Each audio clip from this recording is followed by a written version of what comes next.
सदा परिभवग्नमभीष्टदोहम् तीर्थास्पदं शिवविरञ्चिनुतं शरण्यं भृत्यार्तिहं प्रणतपालभवाब्धिपोतं वन्दे महापुरुष ते चरणारविन्दम्। धन्य धन्य सद्गुरु सुखद महिमा कही न जाए, जो कुछ कहो तुम्हारी कृपा मोतें कछु न बसाए। बोलिए प्रेम से श्री सद्गुरु। मंचस्थ पूज्य स्वामी चंद्रानंद जी महाराज, वंदनीय साधु समाज, परम आदरणीय सत्संग प्रेमी महानुभावों, धर्मानुरागिनी माताओं तथा धर्मशिला बहनों,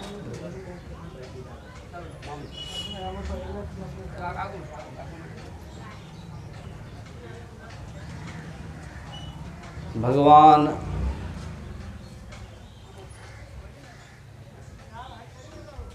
श्री राम और माता सीता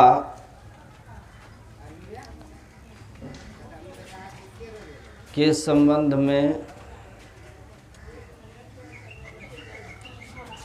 लक्ष्मण जी का यह विचार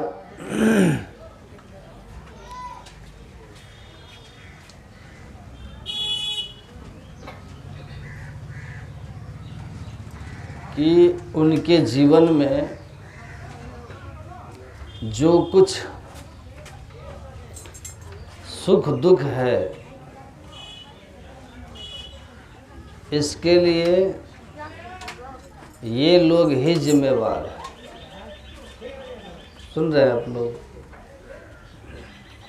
सुन रहे हैं? क्या सुन रहे थे? काहुन को सुख दुख कर दाता, गुह निषाद विषाद युक्त होकर के कहते हैं कि कैकेयी ने अच्छा नहीं किया। कैकेयी नंदनी नंद मंदमती, कठिन कुटिल पन्ह किन्ह,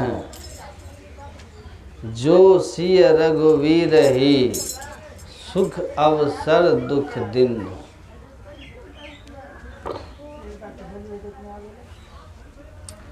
देखिए कैकेयी की कुटिलता।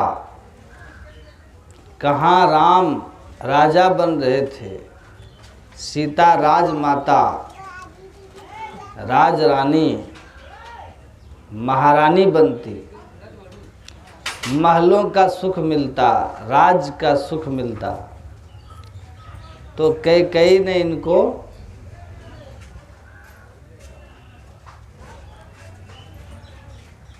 कुटिलता कर वनवास भेज दिया। लक्ष्मण जी गुह निषाद की बात से सहमत नहीं होते। गुह निषाद की बात से लक्ष्मण जी सहमत नहीं होते कि कैकेयी का दोष है। लक्ष्मण जी कहते हैं नहीं नहीं भाई, कैकेयी का दोष नहीं है, निज कृत कर्म भोग सुनु भ्राता, काहुन को सुख दुख कर दाता। कैकेयी पर दोषारोपण न करें। निज कृत कर्म, स्वयं का किया हुआ कर्म, भोग सुनु भ्राता, जो सुख या दुख का भोग आता है वह निजकृत है, अपना ही किया हुआ है। कुरान में लिखा है कि आपके जीवन में जो कुछ भी अच्छा बुरा हो रहा है वो कभी न कभी आपके हाथों ही किया हुआ है। लेकिन मनुष्य अच्छे काम का तो क्रेडिट लेता है,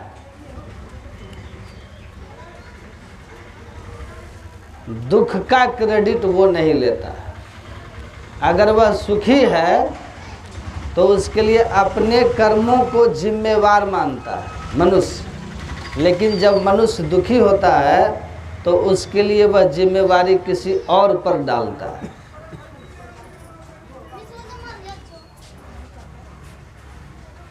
एक ब्राह्मण थे, बड़ा सुंदर बगीचा लगा रखा था, बहुत तरह के फल के वृक्ष थे, बहुत अच्छे अच्छे फूल थे, सुंदर कियारी सजा रखा था, चारों तरफ से घेरा डाल रखा था, बड़ा खूबसूरत था। लोग जाते थे उनके बगीचे को देखने। एक दिन एक गाय उसके बगीचे में आ गई, ध्यान से सुनिएगा, और उनके कुछ फूलों को उस गाय ने बर्बाद कर दिया। पंडित जी बड़े क्रोध में आकर के पंडित जी ने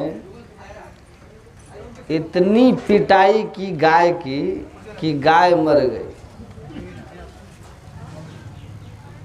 लोगों ने कहा कि आपने गोवध कर दिया, आपको पाप लगा है, इस गोवध के पाप का आपको प्रायश्चित करना पड़ेगा। तो पंडित जी ही थे, ज्ञान तो सब भरा हुआ था पंडित जी में।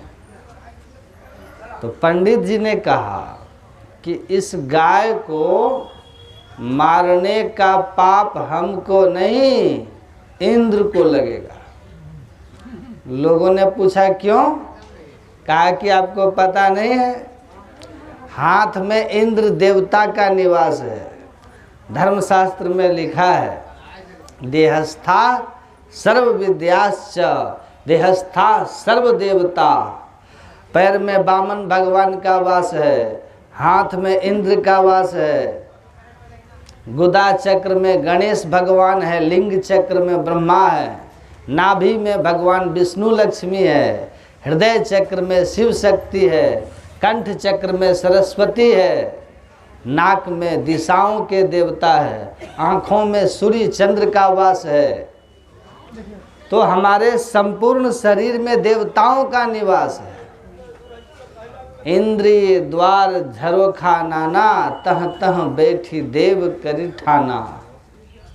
हमारी जितनी इंद्रियां हैं उन इंद्रियों के घाटों पर देवताओं का वास है, और ये मनुष्य का शरीर सभी देवताओं का वास स्थान है। तो हाथ में इंद्र का वास है और गाय को हाथ ने मारा है, इसलिए हाथ किसका है? इंद्र का। तो दोषी कौन हुआ? इंद्र हुआ। कहा मैं नहीं हूं। पंडित जी ने कहा मैं नहीं हूं। लोगों ने सोचा पंडित जी हैं, दुनिया को समझाते हैं, इनको कौन समझाए, कह रहे हैं तो हम लोग चुप हो जाते। लोग चुप हो गए। इंद्र भगवान स्वयं एक ब्राह्मण के रूप में आए, और उस समय वो पंडित जी अपने बगीचे में टहल रहे थे। इंद्र भगवान ने कहा कि ये बगीचा किनका इतना खूबसूरत है? तो पंडित जी ने कहा मेरा है। इंद्र ब्राह्मण के भेष में थे, वृद्ध ब्राह्मण के भेष में। कहा कि मेरा है। कहा इतने सुंदर सुंदर फल किसने लगाए हैं? कहा मैंने लगाए हैं। इतने सुंदर सुंदर फूल किसने लगाए हैं? कहा मैंने लगाया। इतनी सुंदर सुंदर कियारियां किसने सजाया है? कहा कि मैंने सजाया है। बैठी हो, बाद में चढ़ाइएगा, बीच में नहीं आइएगा, डिस्टर्ब कर। कहा मैंने सजाया है। तो ये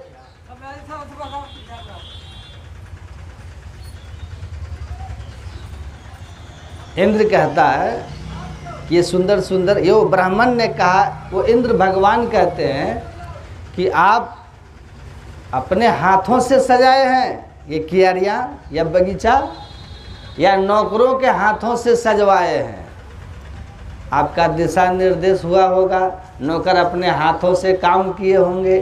तो पंडित जी ने कहा नहीं नहीं, ये सारी कियारियां, ये फूलों की सजावट, ये पेड़ों की एक निश्चित दूरी पर पेड़ को लगाना, ये सब के सब मैंने अपने इन्हीं हाथों से किया है। सब के सब मेरे अपने हाथ से किए हुए हैं। ये बाग की खूबसूरती जो देख रहे हैं मेरे हाथों की देन है, किसी और की नहीं। तब इंद्र देवता ने कहा कि फूल लगाए, बाग सजाए, फल लगाए, वो सबका क्रेडिट आपके इन हाथों को जाता है। जब फूल लगा रहे थे, फल लगा रहे थे, क्यारियां सजा रहे थे, तो उन सब में हाथ आपके थे। बस केवल गाय को मारते समय ये हाथ इंद्र का हो गया। तो सारा क्रेडिट अच्छाई का लोग अपने ऊपर लेते हैं। कुरान में लिखा है। अरे बैठिए ना माता जी, बाद में चढ़ा दीजिए। और जब बुराई आती है, जीवन में कुछ दुखद होता है, तो उसका क्रेडिट किसी और पर फेंक देता है, खुद पर नहीं लेना चाहते। लेकिन याद रखो, कर्मों का पट्टा गले में परमात्मा ने डाल रखा है। राम झरोखे बैठकर सबका मुजरा ले, जाकी जैसी चाकरी ताको तैसी दे। सबका मुजरा ले, सबको देख रहे हैं। कर्मण्येवाधिकारस्ते मां फलेषु कदाचन। भगवान कहते हैं अर्जुन, मनुष्य को कर्म करने की हमने छूट दे रखी है, फल मैं देता हूं, और वही देता हूं जैसा उसका कर्म होता है। कर्मणा जायते जंतु कर्म नेव विलीयते, सुख दुखम भयम क्षेमम कर्म नेव विपद्यते। कर्म से ही तुम्हारा जन्म सुख और दुख के स्थान में, ऊंच नीच योनियों में होता है। कर्म के कारण ही तुम्हारी अल्प आयु और दीर्घायु, सुखद और दुखद मृत्यु होती है। कर्म से ही तुम्हारे जीवन में सुख आता है, दुख आता है। कर्म ही जीवन के सब कुछ का आधार है। इसलिए कर्म प्रधान विश्व करी राखा, जो जस करें सो तस फल चाखा। तब कहाँ भागिएगा? तस फल चाखा, इस सिद्धांत से बच नहीं सकते। लक्ष्मण जी कह रहे हैं सावधान, दोष किसी का नहीं, अपने कर्म का है। माता पिता तो माध्यम होते हैं जन्म देने के, और माता पिता अपने तरफ से तो सब चाहते हैं कि मेरी संतान सुखी रहे, चाहते हैं ना। लेकिन अगर आपके अपने कर्म पीछे के अच्छे नहीं, तो आप सुखी नहीं रह सकते। तुलसीदास उदाहरण देते माता सीता के लिए कि देखो, पिता जनक विदित प्रभाव, सीता के पिता कौन थे? ससुर सुरेश, सखा रघुराव। पिता महाराज जनक हैं सीता जी के, जिनका प्रभाव दुनिया जानती। और ससुर इंद्र के मित्र, चक्रवर्ती सम्राट, रघु कुल के भूषण महाराज दशरथ हैं, जिनका इतना सामर्थ्य है कि सुरपति बसे बाहुबल जाके, नृप सकल रहहि रुख ताके। जिसके बाहुबल पर इंद्र की शक्ति है, इंद्र की सत्ता स्वर्ग में है। धरती के सारे राजा जिनके सामने आदेश पाल की तरह खड़े रहते हैं।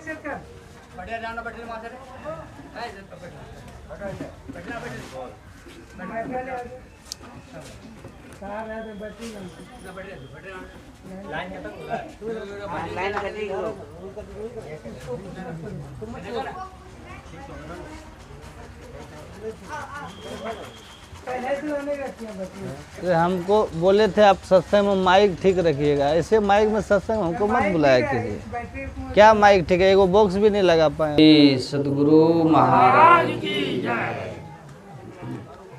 क्या बोल रहे थे?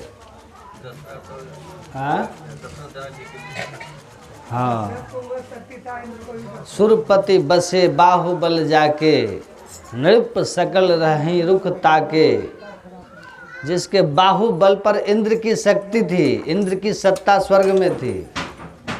धरती के सारे राजा जिनके सामने आदेश पाल की तरह खड़े रहते हैं कि महाराज जनक का, महाराज दशरथ का जो आदेश होगा उसका हम पालन करेंगे। ये सामर्थ्य है उनका, ये महिमा है उनकी। पति रामचंद्र पति सो वैदेही। पति कौन है? रामचंद्र। सोबत पति कौन है? राम। इंजीनियर साहब की डॉक्टर साहब है, प्रोफेसर साहब की मास्टर साहब है। सीता के पति कौन है? जगतपति रामचंद्र। कौन है रामचंद्र? पता है वो राम कौन है जो सीता के पति है? जड़ चेतन, यह समस्त जड़ चेतन प्रकृति जिसके एक संकल्प से प्रकट हो जाती है और एक संकल्प से प्रलय को प्राप्त होती है। ये प्रकृति द्वय उत्पत्ति लय हो गए प्रभु की मौज से। ये विश्व ब्रह्मांड जिसके एक ऐसी नामात से ये को हम बहुत श्याम प्रकट होता है और नष्ट हो जाता है। ऐसे सर्व समर्थ परम पिता परमात्मा जब इस धरा धाम पर भक्तों के कल्याण के लिए अवतरित हुए हैं, जब जब हो ही धर्म के हानि, बाढ़े असुर अधम अभिमानी, तब तब धरि प्रभु विविध शरीरा, हर ही कृपा निधि सज्जन पीरा। यदा यदा ही धर्मस्य ग्लानिर्भवति भारत, अभ्युत्थानम धर्मस्य तदात्मानं सृजाम्यहम्, परित्राणाय साधूनां विनाशाय च दुष्कृतां, धर्म संस्थापनार्थाय संभवामि युगे युगे। ऐसे सर्व समर्थ नारायण श्री रामचंद्र के रूप में अवतरित हुए हैं। भगत हेतु भगवान प्रभु राम धरे तनु भूप। वो माता सीता के पति है, साक्षात ब्रह्म नारायण। लेकिन इन सब व्यवस्थाओं के बीच भी सीता माता के जब अपने कर्म प्रकट हो गए तो सोवत मही पत्तों के बिछावन पर धरती पर सोना पड़ रहा है, विधि बामन के ही। कहते हैं किसके खिलाफ ब्रह्मा का बना हुआ, परमात्मा का बना हुआ कर्म का विधान नहीं जा सकता। किसी को भी उसका कर्म प्रकट कर दे हो जाएगा। जब राम को पकड़ लिया, सीता को पकड़ लिया। आपने सुना कि राम जब बाली बन करके मारे छिप करके, तो कृष्णा अवतार में वही बाली जरा बन करके धोखे से कृष्ण को भी मार देता है। और भगवान ने कहा उद्धव को, अर्जुन को बुला करके, और इन सब को वहाँ भेज दो क्योंकि मेरा समय अब आ गया। मेरे शरीर में अब जहर फैल रहा है, जहर फैल रहा है, अब मेरा शरीर छूट जाएगा। भगवान ने कहा। तब उद्धव ने कहा महाराज क्या कह रहे हैं आप?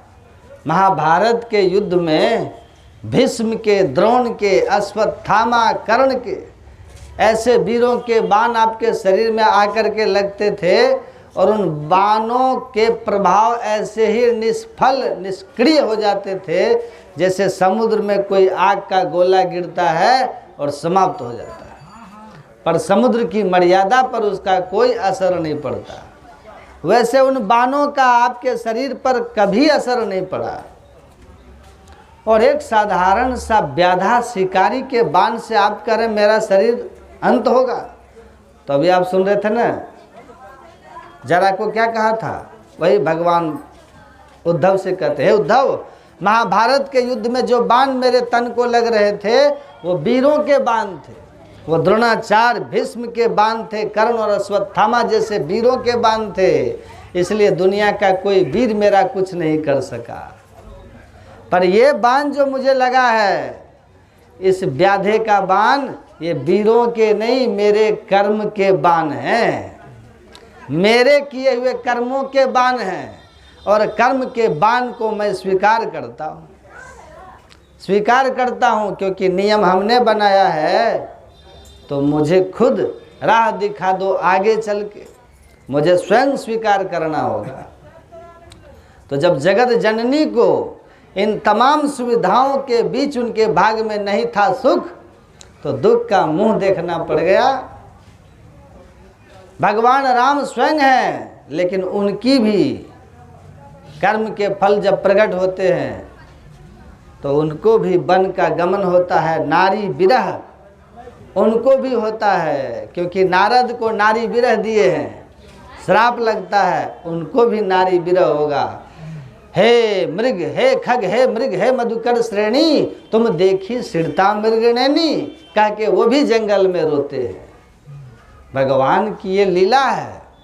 भगवान अपने लीलाओं से दुनिया को संदेश दे रहे हैं कि देखो हमने भी किए हैं तो हम भी भोगने को तैयार हैं, तो तुमको हम छोड़ देंगे, तुमको भी भोगना होगा।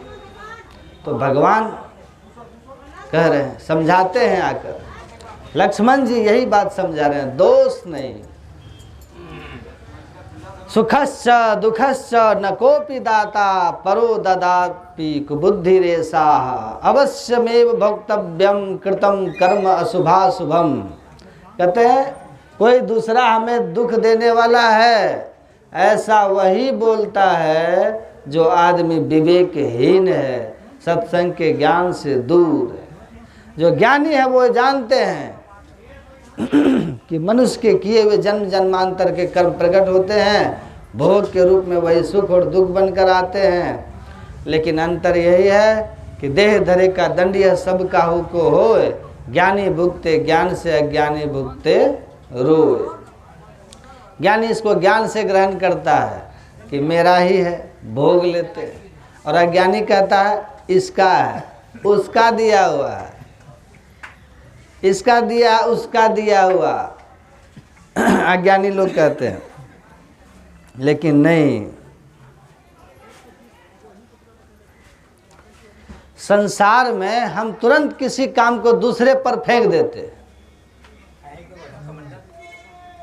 कुछ भी सुख दुख होता है तो दूसरे पर, कि फलना की नजर लग गई तो फलना ऐसे कर दिया तो हमारा ई हो गया, तो हमारा ऊ हो गया। मन का वहम है, अपने ऊपर कोई नहीं लेता। लेकिन सच यही है कि हमारा ही किया हुआ है तभी हमको मिल रहा है।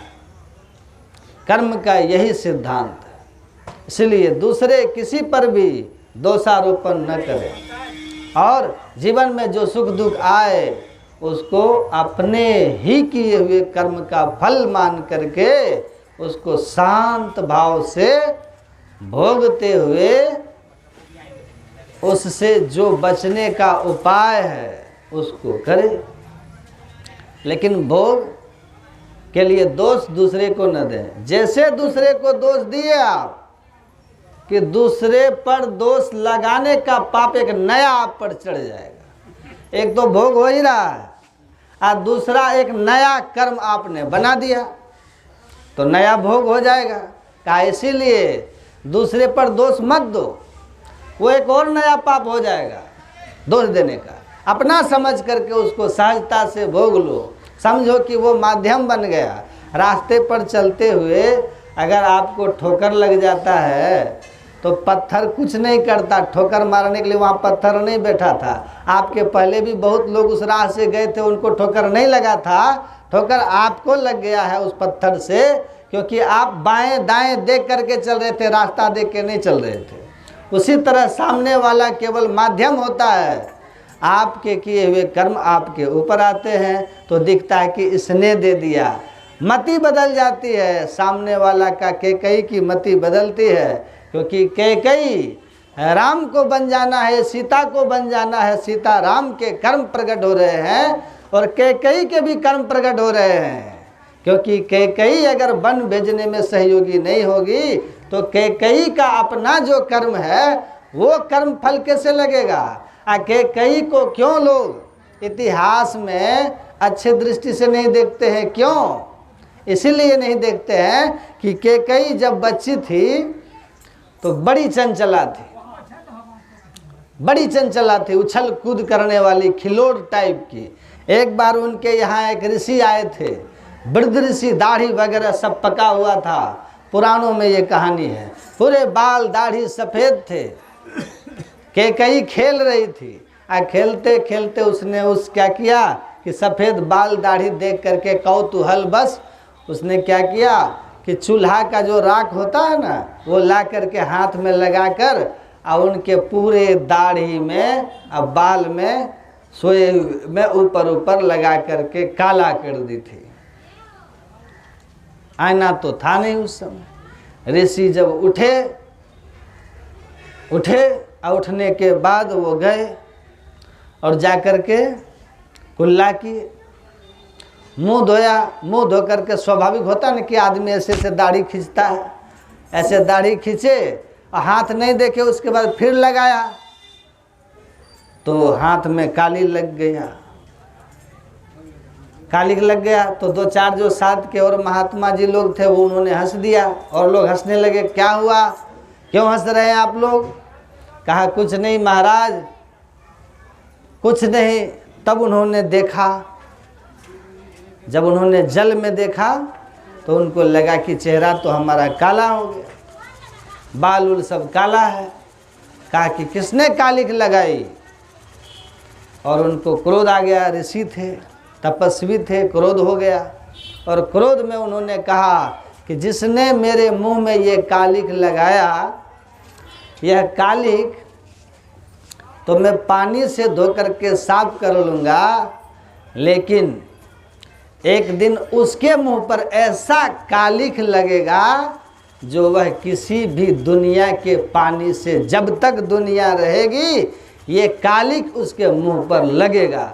वह एक ऐसा उससे कर्म हो जाएगा। और वही कैकेयी को जैसे नारद का श्राप फला, नारद का श्राप फला तो बची न सके रघुराई, कर्म गति टारे टरे नारे भाई।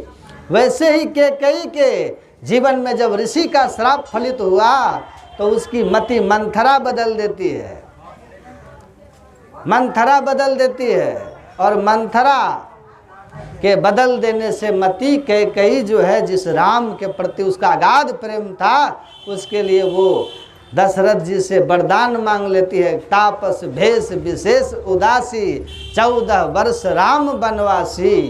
तो कैकेयी का भी पाप प्रकट हो रहा है, राम के भी कर्म प्रकट हो रहे हैं, सीता के भी कर्म प्रकट हो रहे हैं।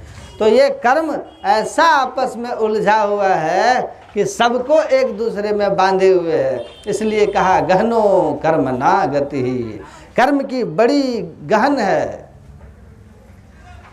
कर्म की गति बड़ी गहन है, बुद्धि भ्रमित होती है। और आपने सुना कि कर्म केवल शरीर से नहीं होता, मन वच, मन से भी कर्म होता है, वाणी से भी कर्म होता है, शरीर से भी कर्म होता है। आप मन से बुरा सोचोगे तो आपका बुरा होगा, वाणी से अगर किसी को सुख पहुंचाओगे तो सुख मिलेगा, वाणी से किसी को दुख पहुंचाओगे तो दुख मिलेगा, शरीर से किसी को क्षति पहुंचाओगे तो क्षति होगी। जिस अंग से किसी को क्षति पहुंचाओगे उस अंग को क्षति होगी। ये हाथ में बहुत बल है, इस हाथ से दूसरे को तंग कर रहे हो, अगले जन्म में हाथ अपाहिज हो जाएगा। इसी जन्म में भी हो सकता है। जीवन की घटना हमने देखी, एक आदमी को पुत्र की तरह कंपनी के एक मालिक पाले थे, पुत्र की तरह उसको पाला था। 12-13 साल की उम्र से अपने वो कंपनी में उसको रख करके खूब दूध पिलाया खिलाया, पहलवान की तरह बना के रखा था। अपने कंपनी में उसको कुछ नहीं करना, केवल बैठे रहो, खाली इधर उधर कर देता था, उसको वेतन मिलता था। आगे चल करके टेंडर का काम था, घाट का टेंडर था, बड़ी बड़ी जहाज़ें चलती थी। मनिहारी घाट है ना कटिहार जिला में, वहाँ। और कहते हैं कि दूसरे मालिक को जब मिल गया टेंडर, 25-26 साल के बाद दूसरे आदमी ने टेंडर ले लिया, तो पहला मालिक ऑफिस में बैठा हुआ था, वो खाली नहीं कर रहा था कि हम नहीं जाएंगे।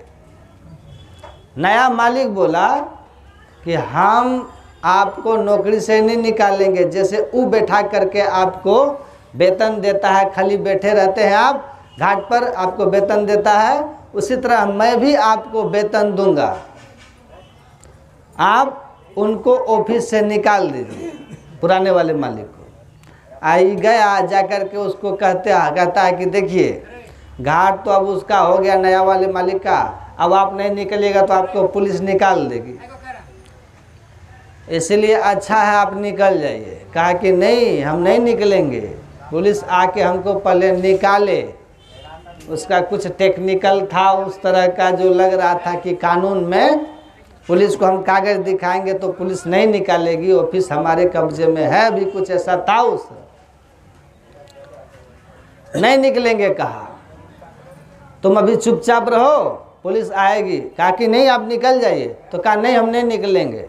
ये क्या काम किया कि कुर्सी सहित उसको उठा लिया, पुराने वाले मालिक को कुर्सी सहित उसको उठा करके ऑफिस से लेकर के अब बाहर ला जाके रख दिया। और जब उठा के बाहर ला के रख दिया कुर्सी सहित मालिक को, तो मालिक उठ के खड़ा हो गया। ये लोग नया वाला टेंडर वाला ऑफिस में जो लोग था, वो जाके ये जब उठ गए तो वो कुर्सियों उठा लिया, दूसरा आदमी जो साथ का था उसका ले जा करके ऑफिस में कुर्सी रख दिया। तो वो कंपनी के मालिक ने कहा कि इन हाथों को हमने खिलाया था और हाथों में ताकत हमने दी थी तुझे, और इसी हाथ से तुमने हमको उठा करके, मेरे ही दी हुई शरीर की शक्ति से तुमने हमको उठा के ऑफिस से बाहर करके बेइज्जत कर दिया। भगवान अगर होगा तो एक दिन तुम्हारा ये हाथ बेकार हो जाएगा।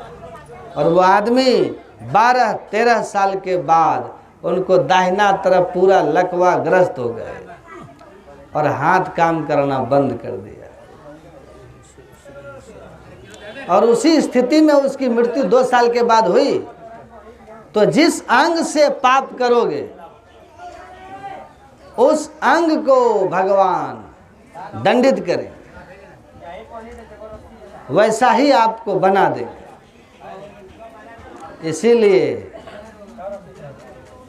मन से भी बुरा मत सोचो, वचन से भी बुरा मत करो। देखिए लक्ष्मण जी कैसे बोलते हैं, बोले लखन मधुर मृदु बानी, ज्ञान विराग भगति रस सानी।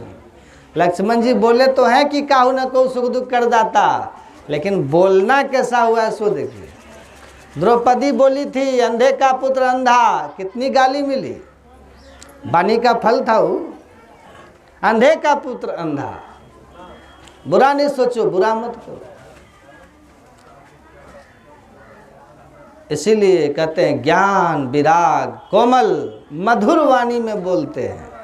ये वाणी में बहुत बल होता है। इसीलिए हरिवंश राय बच्चन ने लिखा है, मीठे बोल बोलियो अल्फाजों में जान होती है। वाणी में भी जान है। इसी से आरती, इसी से अरदास, इसी से अजान होती है। हिंदू लोग आरती कहते हैं और उसी को सिख लोग अरदास कहते हैं और उसी को मुसलमान अजान कहते हैं। शब्द में ही ना अजान होता है। माइक से सुनते हैं ना, अल्लाह अकबर कहता है ना, सुनते हैं ना। अजान शब्द में ही तो होता है, ये शब्द से ही होता है। तो कहा इसी से आरती, इसी से अरदास, इसी से अजान होती है। ये समुंदर के वो मोती है जिससे इंसानों की पहचान होती है। देखिए बोली अच्छी हो कि नहीं, बोलिएगा आप कहीं जा रहे हैं रास्ते में, लोगों की बोली सुन के लग जाता है कि कैसे घर का बच्चा है, नहीं कैसे माता पिता है इसका, कैसा परवरिश हुआ है इसका, कैसे परिवेश में पला बढ़ा है। कोई पीठ पे जमीन का कागज लेके जाता है कि जमींदार का बेटा है, ऑफिसर का बेटा है, जाता है? कोई लेके तो नहीं जाते। सर्टिफिकेट एमए पास है कि बीए पास है, सर्टिफिकेट भी कोई छाती में लगा के ले जाते हैं कि आगे टांग लिए हैं। आपकी बोली से पता चल जाएगा कि आप पढ़े लिखे हैं, अनपढ़ हैं, अच्छे संस्कार के हैं कि कुसंस्कारी हैं, सब पता चल जाता है बोली से। बानी से किसी को ऐसी बानी बोलिए मन का आपा खोए, औरों को शीतल करे आपों शीतल होए। गुरु महाराज कहते थे बानी की ताकत देखो, बानी में कितना बल होता है कि अगर सेना का चीफ कहता है फायर तो युद्ध शुरू हो जाता है, लोगों का मरना शुरू हो जाता है, दुश्मन मरने लगते हैं, दोनों तरफ से फायरिंग हो गई, मर जाते हैं लोग। और वही कहता है स्टॉप फायरिंग तो युद्ध बंद हो जाता है, लोगों का जान बचता है। तो वाणी है सब। इसीलिए वाणी के दोष के कारण 90% झंझट घर में होता है।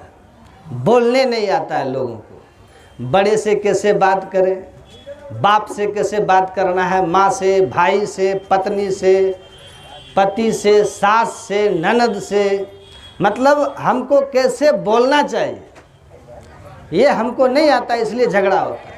जिस आदमी को बोलने नहीं आएगा देखिएगा हरदम उससे झगड़ा होगा और लोग उससे बड़ा भागते। कुछ करे नहीं करे लेकिन बोलने का ढंग नहीं है तो लोग कहेगा है उससे अलगे रहिएगा, कब क्या बोल देगा, बेइज्जत हो जाइएगा। नहीं तो बोलना, कौआ भी बोलता है और कोयल भी बोलती है, लेकिन कौए को कोई पसंद नहीं करता काँव काँव सुनना, और कोयल की सब सुनना चाहते हैं। तो बानी है ये, बड़ा सोच कर बोलिए, औरों को शीतल करे आपो शीतल हो। ऐसा बोलिए कि दूसरों को भी अच्छा लगे। बोले लखन मधुर मृदु बानी। ये मधुर और मृदु बानी आती कहाँ से है? जब ज्ञान विराग भक्ति रस सानी, ज्ञान वैराग और भक्ति का जो रस जब वाणी में मिलता है तो वाणी में कोमलता और मधुरता आ जाती है। तो मन से, वाणी से, शरीर से जो आप कीजिएगा वो आपको भोगना पड़ेगा। कोई आपका भोगने में साथी नहीं होगा, शेयर होल्डर नहीं होगा। डॉक्टर के पास पैसे से आपको भर्ती भले करा देगा, लेकिन पेट जब चिरेगा तो दर्द कौन बांटेगा? वो तो आपको ही भोगना होगा। इसीलिए कहा कोई किसी का कर्म का सुख दुख का दाता नहीं, अपना है। इसीलिए पाप कर्म करने में स्वतंत्र है और उसके फल भी आपको भगवान सुख दुख के रूप में देंगे। जैसा कर्म वैसा फल। तो क्या करो, आप अपने कर्म की ओर ध्यान दीजिए। अपनी ओर निहार तुझे क्या परी परारी, अपने ओर निहार, खुद देखो हम अपना कर्तव्य निभा रहे हैं कि नहीं। लोग कहते हैं हम क्या करें भाई, हम क्या करेंगे, हमारा आदमी तो ढंग का नहीं है। आप अपना ढंग से चलिए, दूसरे का छोड़िए। अपनी अपनी करनी, अपने अपने साथ किया सो आगे पावे। बाप का करनी बाप पूत को पूते मिलता, जोरू को जोरू, खसम को खसम को मिलता। पत्नी का किया पत्नी, पति को किया पति को, बेटा को बेटा को, बाप का किया बाप को। अपनी करनी साथ, नेकी बदी है संग संग ये जय है दोई। पलटू करनी और के नहीं और के मात, अपनी अपनी करनी अपने अपने साथ। तो हमारी करनी हम भोगेंगे, हमारा जो कर्तव्य है वो हम निभाएंगे, हम दूसरा नहीं निभाए उसका फल वो भोगेगा। जो तो को काटा बोवे ताही बोवे तू फूल, ताको फूल का फूल है वाको है त्रिशूल। आप अपनी करनी को ठीक रखो, दूसरा नहीं अपना कर्तव्य निभाए तो मत निभाए, तुम अपना कर्म ठीक रखो, तुमको उसका फल मिलेगा, उसको उसका फल मिलेगा। आज संयोग है, आपस में रिश्ते हैं, मौत जब आएगी एक झटके के साथ सब बिखर जाएंगे। आपके साथ फिर क्या जाएगा? कर्मानुगो गच्छति जीव एकः, कर्म लेकर आप जाएंगे। आपे बीजे आपे पावे, नानक हुक्मी आवे जावे। गुरु नानक देव जी कहते हैं जो बोए हो वह तुम्ही को भोगना और काटना होगा। ईश्वर का हुक्म, ईश्वर का आदेश, ईश्वर की व्यवस्था यही है कि काहू न को सुख दुख कर दाता, निष्कृत कर्म भोग सुनो भ्राता। तो क्या बोल रहे हो मन से? शुभ बोल रहे हो क्या अशुभ बोल रहे हो? अच्छा सोच रहे हो बुरा सोच रहे हो? दूसरों का भला सोच रहे हो कि दूसरे का बुरा सोच रहे हो? मन से अच्छा बुराई करो, वचन से अच्छी बात बोलो और शरीर से अच्छा ही कर्म करो जिससे भला हो दुनिया का।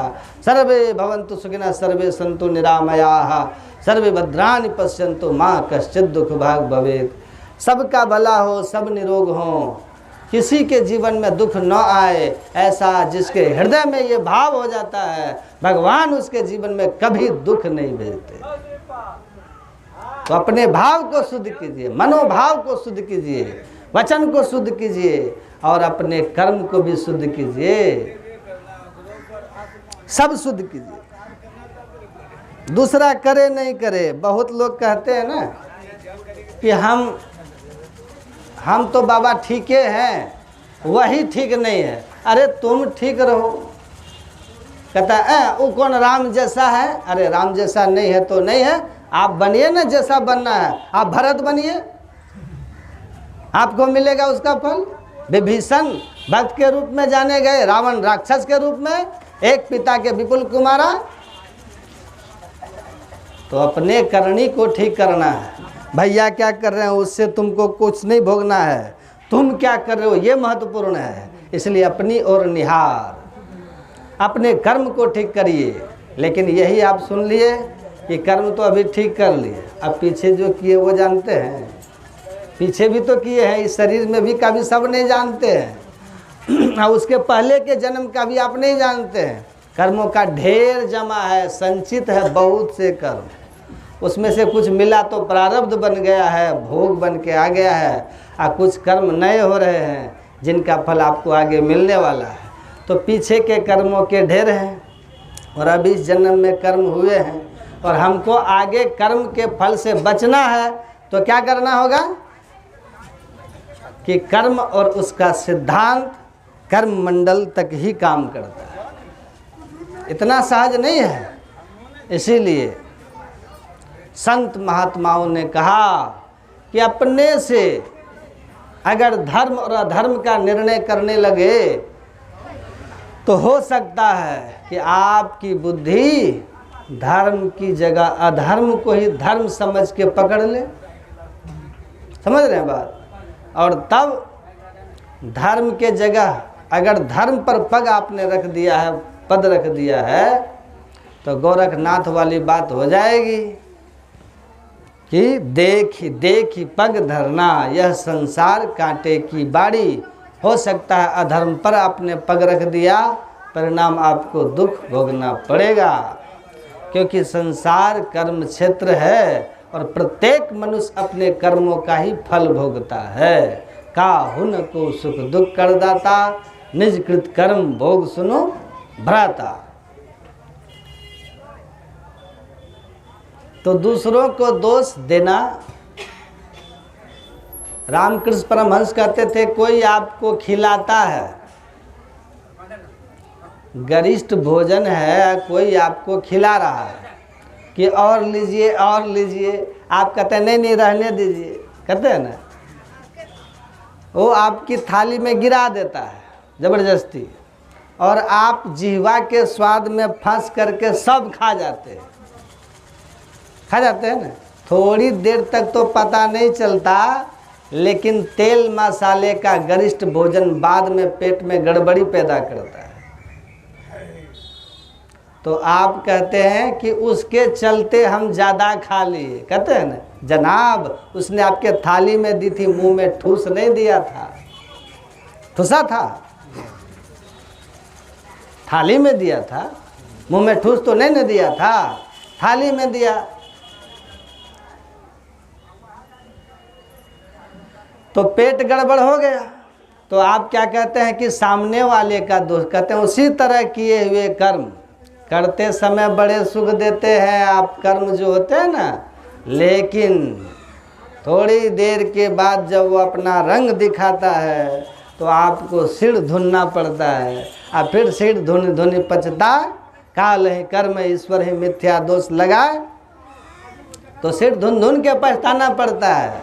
इसीलिए शास्त्रों की बातें मैं पढ़ रहा था, संत ज्ञानेश्वर में ज्ञानेश्वरी गीता लिखी उन्होंने। संत ज्ञानेश्वर बड़े ऊंचे दर्जे के संत थे, बाल्यकाल से ही संतत्व को उपलब्ध हो गए थे। दक्षिण भारत के महाराष्ट्र में उनका जन्म हुआ था संत ज्ञानेश्वर का। पूर्ण योगी थे, पूर्ण महापुरुष थे, सिद्ध योगी थे। आप लोग सुने होंगे 1400 वर्ष के एक उस समय योगी थे, 1400 वर्ष के। उनकी आयु 1400 वर्ष की उम्र थी। सोचिए कितना। ज्ञानेश्वर 14 वर्ष के मात्र थे और उन्होंने पत्र लिखा था ज्ञानेश्वर जी की कि जब कीर्ति फैलने लगी ज्ञानेश्वर जी की, बड़ा कष्ट हुआ है उनको। समानता सामाजिक समानता और एकता की बात जब की उन्होंने, भेदभाव का उन्होंने विरोध किया। ब्राह्मण कुल में जन्म हुआ था संत ज्ञानेश्वर का, तो उनके ब्राह्मण समाज के लोगों ने ही उनके साथ में बहुत बदसलूकी की। उन लोगों का हुक्का पानी तक बंद करवा दिया, जाति से छांट दिए गए, बहुत तरह का कष्ट उन लोगों को दिया गया। लेकिन जो सत्य था उस सत्य को संत ज्ञानेश्वर पकड़े रहे कि परमात्मा के बनाए हुए जो भी मनुष्य मात्र है वह ऊंच और नीच कर्मों से होते हैं। संत ज्ञानेश्वर ने कहा कर्म से होते हैं। इसलिए वो जाति व्यवस्था वर्ण व्यवस्था का वो मान्यता वो नहीं देते थे। वो कहते थे सभी समान है, जितने मनुष्य तनधारी हैं प्रभु भक्ति कर सकते सभी, सब की समानता है। इसके कारण उनका ही समाज संत ज्ञानेश्वर को बहुत दंडित किया, लेकिन धर्म को उन्होंने पकड़े रखा, सत्य को उन्होंने पकड़े रखा, डिगा नहीं, डिगे नहीं। कीर्ति बहुत हो गई, 14 वर्ष की उम्र में ही कीर्ति बहुत हो गई। तो योगी थे ना जो 1400 साल वाले, उन्होंने उनको पत्र लिखा कि हम आ रहे हैं आपसे मिलने, लेकिन उम्र छोटी थी संत ज्ञानेश्वर की, इसलिए आदर का कोई शब्द नहीं लिखा। लेकिन ज्ञान बड़ा, नाम बड़ा था उनका, इसीलिए कुछ संबोधन में तुम भी नहीं कर सकते थे, आप भी नहीं कर सकते थे, केवल मिलने आ रहा हूँ ये लिख दिया। तो इन्होंने कहा ठीक है। कुछ दिन के बाद वो आ रहे थे शेर पर सवार होकर, 1400 साल वाले शेर के ऊपर बैठ कर आ रहे थे, हाथ में नाग रखे हुए थे, पकड़े हुए थे। योग बल से बस में किया हुआ था शेर को भी और नाग को भी, योग बल से। और सांप को भी, नाग को उसको छड़ी बना करके रखे थे। और मिलने आ रहे थे संत ज्ञानेश्वर जी से अपना सिद्धि दिखाने के लिए, सामर्थ्य दिखाने के लिए। उनकी बहन मुक्ताबाई ने कहा संत ज्ञानेश्वर से कि तुमसे मिलने भाई वो सिद्ध जोगी चांगदेव जी महाराज आ रहे हैं, 1400 साल वाले, तो उनका स्वागत करना चाहिए। वे सवारी से हैं तो सवारी ले जाकर स्वागत करना चाहिए, सवारी से ही जाके न लाओगे। अब कोई कार से आ रहे हैं तो 5 किलोमीटर आगे आप पैदल जाके रिसीव कैसे कीजिएगा उनको? आप तो कम से कम मोटरसाइकिल पर रहेंगे तब ना आगे आगे रास्ता दिखाएंगे उनको। तो कहा सवारी लेकर चलो। तो संत ज्ञानेश्वर चबूतरा बना हुआ था, उसी की छोटी सी दीवार थी, उसी पर बैठे हुए थे संत ज्ञानेश्वर।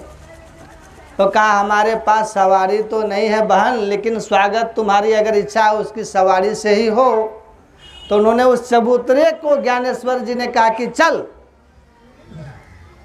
जोगी जी का स्वागत किया जाए। वो चबूतरा ही चल दिया।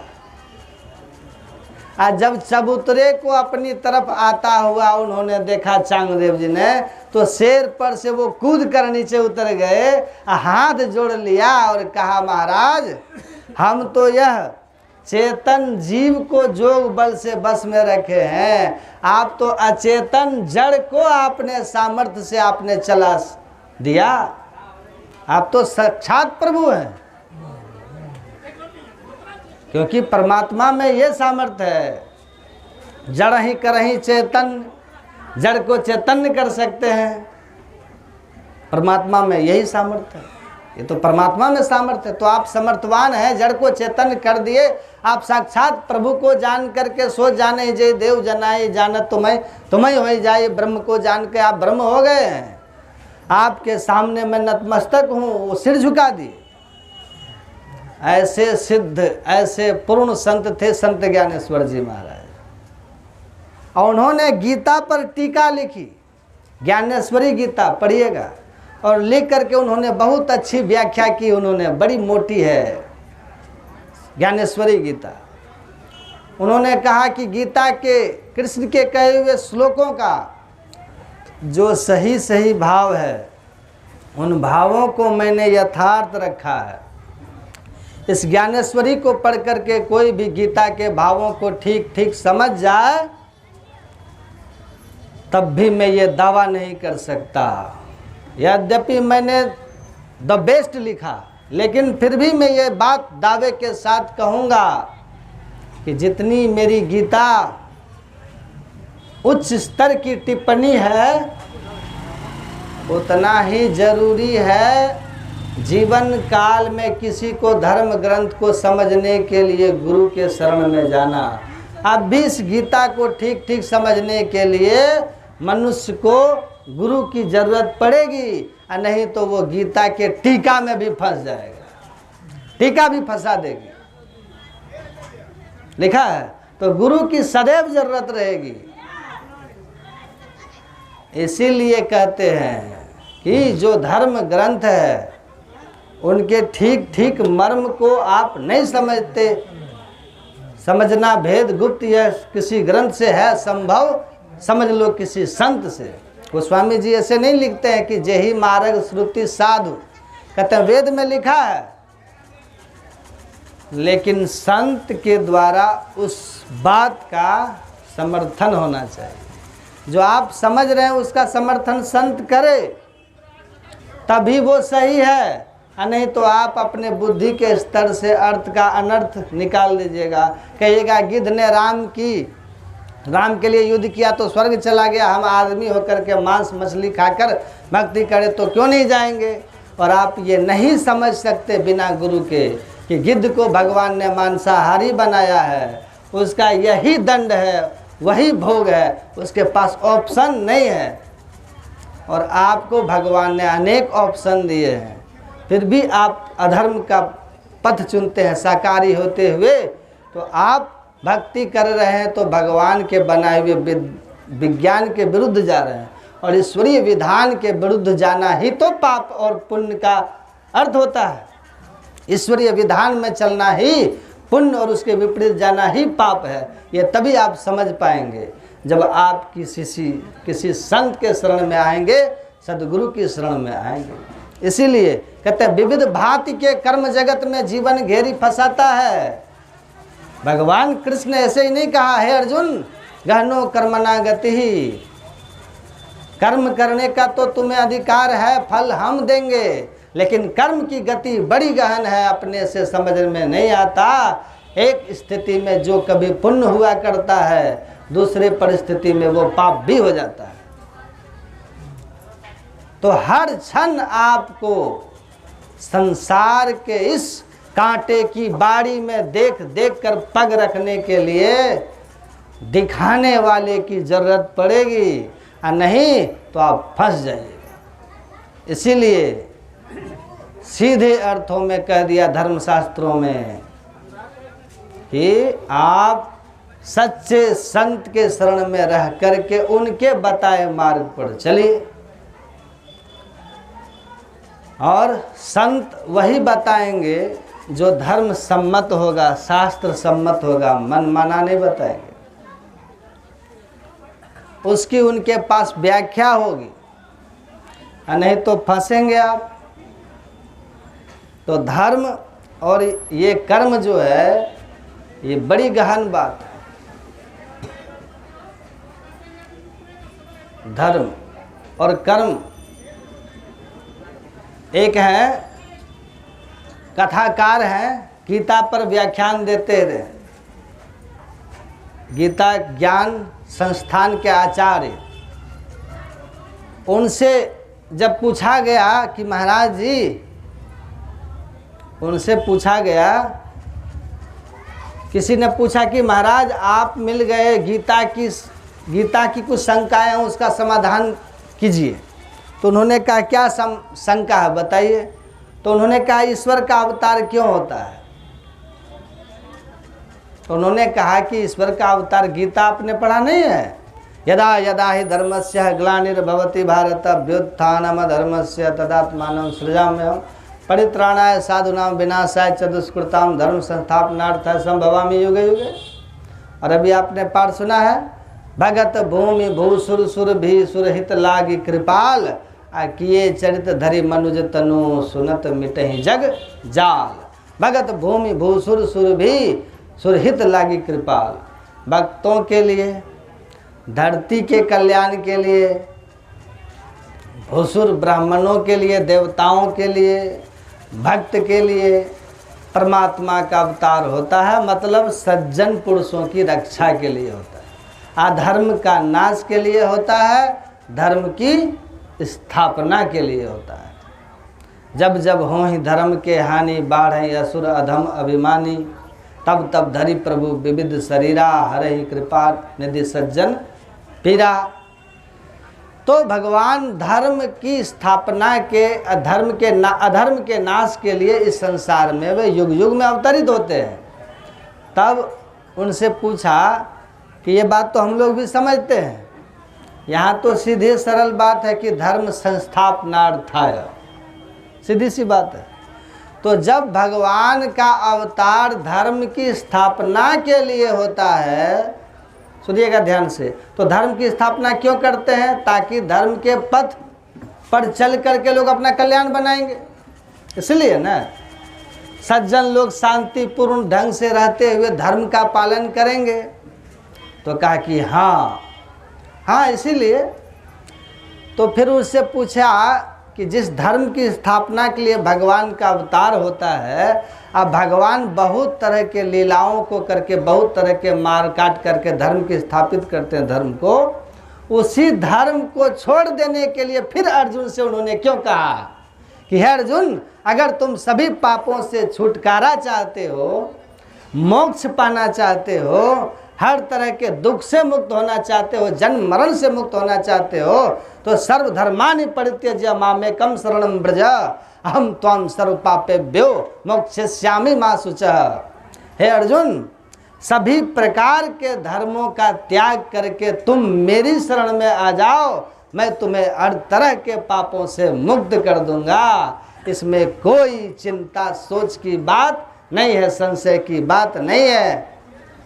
आप सारे पापों से मुक्त हो जाएंगे जब आप सभी धर्मों को छोड़कर मेरी शरण में आएंगे।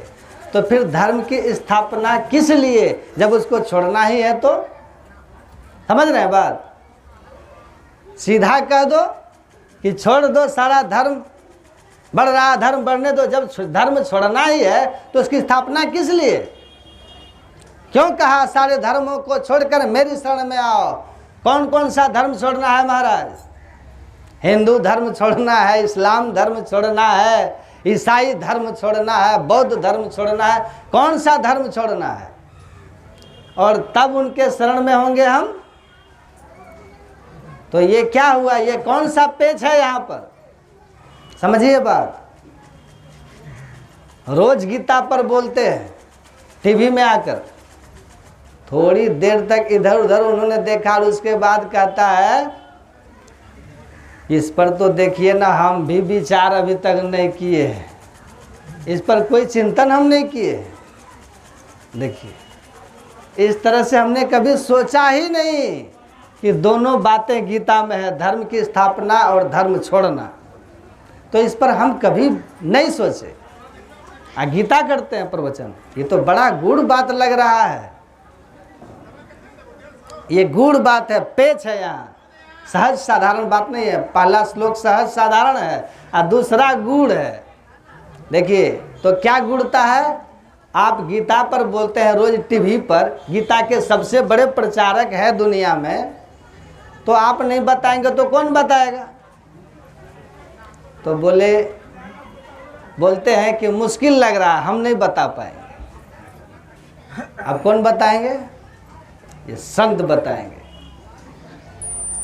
सुनिए संत क्या कहते हैं। गीता योग प्रकाश नाम का एक ग्रंथ हमारे गुरु महाराज ने लिखा है, पढ़िएगा।